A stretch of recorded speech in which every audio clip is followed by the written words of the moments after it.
Channel को subscribe करो पहले। हाँ जल्दी करो, मुझे पता है कि आप लोग नहीं करते हो, वीडियो देखते हो लेकिन सब्सक्राइब नहीं करते। ये लाल कलर का बटन नहीं, इसे दबाओ, जल्दी दबाओ, जल्दी दबाओ, फिर मैं शुरू करूँ। दबा दो जल्दी, दबा दिया, घंटी भी दबा देना। એટલી વાર એવું બનતું હોય છે કે યુટ્યુબ પર કે ફેસબુક પર કે ઇન્સ્ટાગ્રામ પર આપણે રીલ સ્ક્રોલ કરતા હોય અને આપણે એવું વિચારતા હોઈએ કે આની લાઈફ કેટલી સારી છે, મારા કરતાં તો કેટલો સારી રીતે એન્જોય કરે છે, અથવા તો કોઈ કપલના ફોટા જોઈએ તો એમ થાય કે આ બેસ્ટ કપલ છે, અથવા તો કોઈ તમારા ફ્રેન્ડે કાર લીધી હોય અને એ કારનો ફોટો એને પોતાના ઇન્સ્ટાગ્રામ પર કે કોઈ બીજી એપ પર મૂક્યો હોય ને આપણે જોઈએ તો આપણને એમ થાય કે જીવનમાં આપણે તો કંઈ કર્યું જ નથી, આ બધા મારાથી આગળ નીકળી ગયા અને આપણે જે શાંતિથી રીલ જોતા હતા એ રીલ હવે આપણને એક ટેન્શન જેવી લાગે છે, કારણ કે આપણે બીજાનો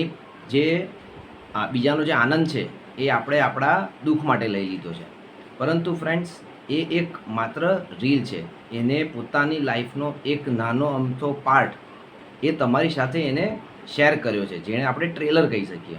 પરંતુ એ ભાઈએ એની પાછળ કેટલી મહેનત કરી છે, એ મુકામ સુધી પહોંચવા માટે એ ભાઈએ કેટલા સંઘર્ષો કર્યા છે એ વિશે આપણે નથી જાણતા.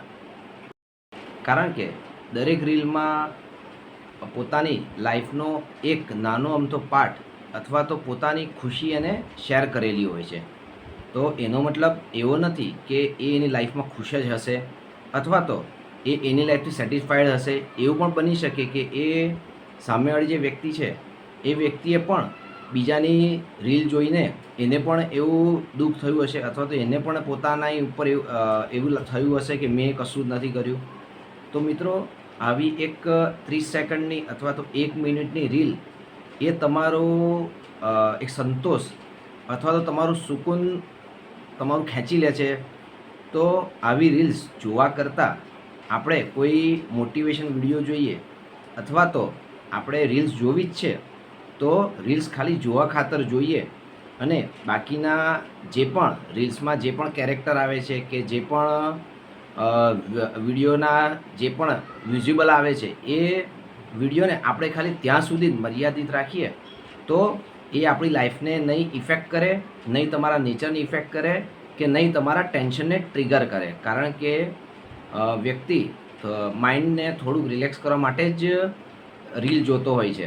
પરંતુ જો રીલમાં આવું કંઈ આવી જાય અને એ પર્સન જો ટેન્શન લે તો તમે રીલ ટેન્શન જોવા માટે લો છો, ના કે રિલેક્સ થવા માટે. તો મિત્રો, હવે તમે મને કોમેન્ટમાં જણાવો કે તમે કોણી રીલ જોઈને તમને એમ થાય છે કે આ વ્યક્તિ આગળ જતો રહ્યો છે અને હું પાછળ રહી ગયો છું. તો મને એ કોમેન્ટમાં જણાવો અને આ વિડીયો એને ટેગ કરો જેની રીલ જોઈને તમે આવું વિચારો છો. Thank you.